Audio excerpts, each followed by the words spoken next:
जय जय रघुवीर समर्थ। ओम आदिनारायणं विष्णुं ब्रह्माणं च वसिष्ठकं श्रीरामं मारुतिं वन्दे रामदासं च श्रीधरं। नमः शान्ताय दिव्याय सत्यधर्मस्वरूपिणे स्वानन्दमृततृप्ताय श्रीधराय नमो नमः। गुरुर्ब्रह्मा गुरुर्विष्णुर्गुरुर्देवो महेश्वरः गुरुः साक्षात् परं ब्रह्म तस्मै श्री गुरवे नमः। जय जय रघुवीर समर्थ। ओम। सर्वप्रथम मैं सभी श्रोताओं को वंदन करता हूँ और सद्गुरु भगवान श्रीधर स्वामी महाराज के दिव्य चरित्र का जो हम श्रवण कर रहे हैं, चिंतन कर रहे हैं, उसे आगे बढ़ाता हूँ। पिछले प्रवचन में हमने सुना कि श्रीधर स्वामी श्रृंगेरी क्षेत्र में शतचंडी याग में सम्मिलित हुए थे। वह याग संपन्न करके भिन्न भिन्न स्थानों पर जाने के बाद वे मंगलूर आ पहुंच गए। वदल्ली के लोग स्वामी महाराज के दर्शन के लिए और विशेषकर गुरु पूर्णिमा के अवसर का लाभ लेने के लिए वहां पर आ पहुंचे। स्वामी के लिए उन्होंने एक कुटिया बनवा दी वदल्ली में और स्वामी ने उन्हें आशीर्वाद देकर अपनी चरण पादुकाएं दे दी और उनकी स्थापना वहां पर करने के लिए आज्ञा किया। बड़े आनंद से सब लोग वदल्ली पहुंच गए और स्वामी अगले चातुर्मास के लिए अपने यहाँ आएंगे, इस भावना से उनकी प्रतीक्षा करते रहे। अब स्वामी होन्नावर की दिशा में आगे बढ़े। वहाँ पर एक जंगल में ऊंची पहाड़ी पर देवी करिकान परमेश्वरी इनका स्थान है। लोगों की प्रार्थना के अनुरूप स्वामी उस स्थान पर पहुंच गए।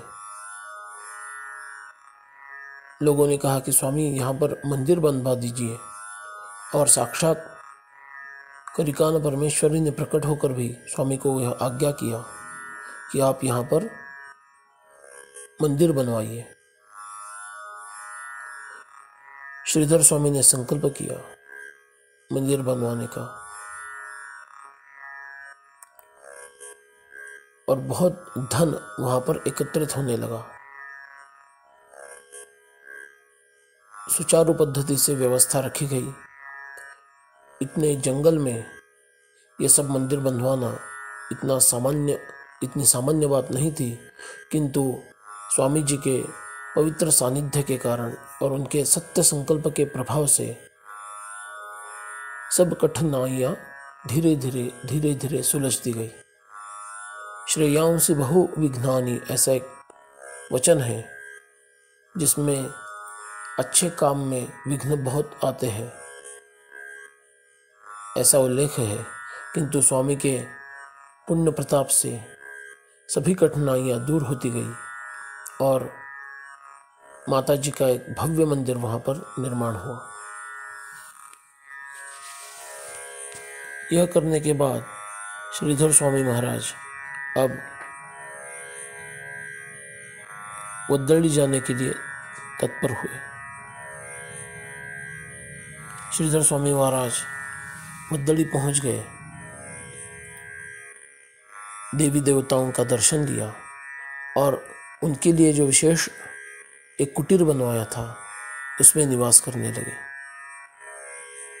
अंतःप्रेरणा से उन्हें भविष्य काल में यहाँ पर एक बहुत बड़ा आश्रम बनेगा और यहाँ से ही धर्म की स्थापना का कार्य चलेगा, इसका आभास हुआ, इसी संवेदना प्राप्त हुई और इसलिए पहाड़ी के बीचों बीच उन्होंने एक 32 फीट लंबाई का सीमेंट कंक्रीट का एक धर्मध्वज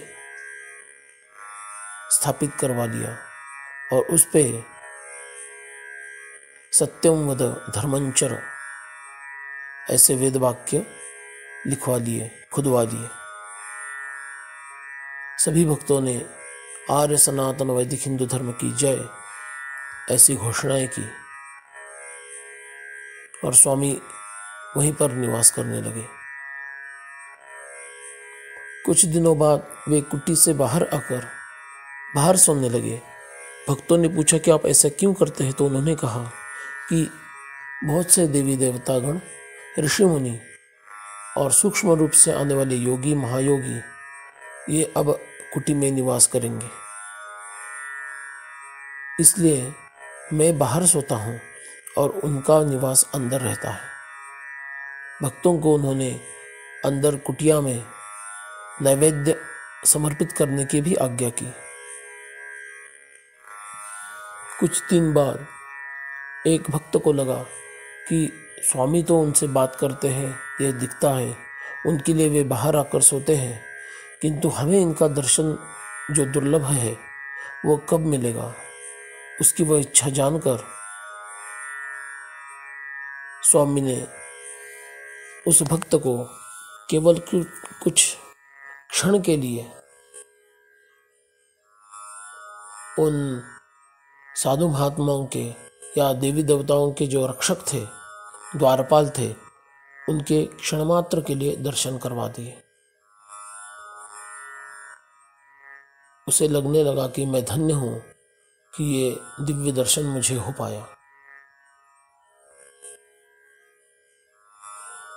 वदली में जल प्रवाह न होने के कारण दूर दराज से पानी भर के लाना पड़ता था। श्रीधर स्वामी एक दिन एक जगह पर जाकर ऊंची पहाड़ी में खोदने लगे और अचानक से वहां पे से एक शुद्ध जल का स्रोत बाहर निकल आया। उसमें अपना पूरा पैर रखकर उसे मानो पवित्र कर दिया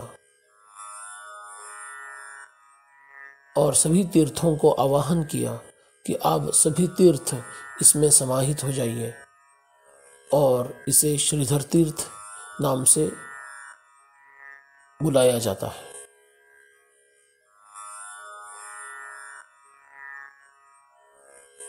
जिसकी मनोकामनाएं होती है वे पूर्ण करने का सामर्थ्य इस तीर्थ में है। लोगों के रोग ठीक हो जाते हैं, लोगों की इच्छाएं पूर्ण हो जाती है। पति पत्नी साथ में यदि स्नान करें तो पत्नी को कभी भी वैधव्य की प्राप्ति नहीं होती।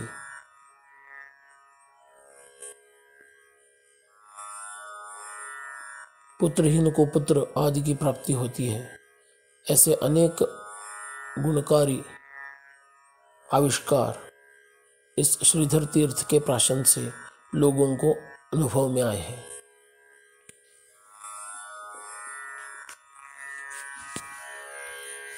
यहाँ से अब श्रीधर स्वामी आगे बढ़ गए और विभिन्न स्थानों पर जैसे तलकावेरी और कोई स्थान है, उन स्थानों पर दर्शन लेते लेते पुनः एक बार बेंगलुरु आकर पहुंच गए। वहाँ पर चातुर्मास पूर्ण कर लिया। 1955 की ये बात है। वहाँ पर चातुर्मास पूर्ण कर लिया और अब उत्तर भारत की दिशा में जाने का निश्चय किया।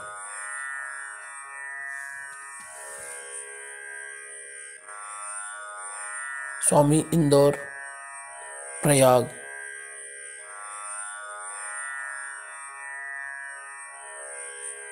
ऐसे अनेक स्थानों पर जाकर अयोध्या और काशी में भी होकर आए। बीच में उज्जैन, फिर ज्योतिर्लिंग, महाकालेश्वर आदि स्थानों पर दर्शन लेकर काशी में वे चातुर्मास करने के लिए रुक गए। गंगा महल में उनका निवास था। उस समय पे उन्हें अतिसार का उपद्रव हुआ और उनका स्वास्थ्य बिगड़ने लगा, तो भक्तों में भय उत्पन्न हो गया। अब क्या किया जाए, ये समझ में नहीं आ रहा था। स्वामी ने कहा, अन्य सभी उपाय छोड़ दो और नमः शांताय दिव्याय सत्य धर्म स्वरूपिणे स्वानंदामृत तृप्ताय श्रीधराय नमो नमः इस महामंत्र का जाप करते हुए 108 बार मुझे पानी पिलाओ, इससे मैं ठीक हो जाऊंगा। भक्तों को समझ में नहीं आया कि स्वामी का ही जप है तो वो उन्हें लाभकारक कैसे होगा। स्वामी ने कहा कि यह सद्गुरु का जप है, श्रीधर इसमें सद्गुरु स्थान में है, साक्षात श्री विष्णु है और इसलिए वही उपाय उचित है। और ऐसे करने से स्वामी को कुछ दिनों बाद स्वास्थ्य लाभ हो गया। एक दिन स्वामी ने कहा कि आज मैं अकेला ही बाहर जाऊंगा, मेरे साथ कोई नहीं आएगा, ये मेरी आज्ञा है। लोगों को दुख हुआ, भक्तों को दुख हुआ, क्योंकि स्वामी की यह प्रवृत्ति रही है कि वो एकांत के लिए लोगों को छोड़कर निकल जाते हैं। फिर भी स्वामी की आज्ञा है, इसलिए उन्होंने सबने पालन किया। किंतु थोड़ी देर में श्रीधर स्वामी पुनः वापस आ गए। शिष्यों ने पूछा कि आप कहाँ पर गए थे, क्या करने गए थे। श्रीधर स्वामी ने कहा, अमुक अमुक इस घाट पे एक ब्रह्म राक्षस था, वह लोगों को बड़ी पीड़ा करता था, मैंने उसे मुक्त कर दिया।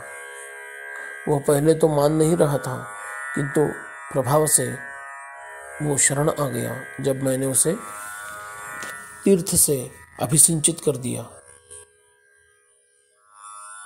वो तो आदि शंकराचार्य के समय से था, किंतु आज वो शरण आ गया, इसलिए उसे मैंने उस योनि से मुक्त कर दिया।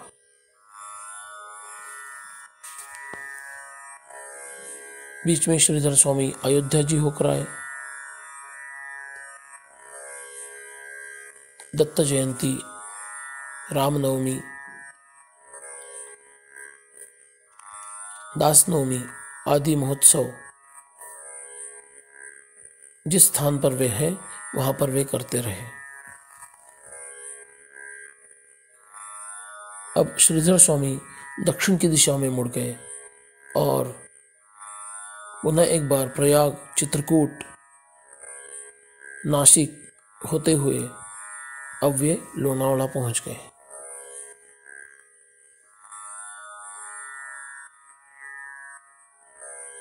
लोनावाला में बड़ी रोचक घटनाएं घटी। वे क्या घटी और इससे श्रीधर स्वामी की महानता कैसे प्रकट होती है, उनका पारमार्थिक आध्यात्मिक अधिकार कैसे सिद्ध होता है, यह हम अगले प्रवचन में देखेंगे। आज यहीं पर विश्राम लेते हैं। सभी श्रोताओं को मैं वंदन करता हूँ और मेरे वाणी को विराम देता हूँ। जय जय रघुवीर समर्थ।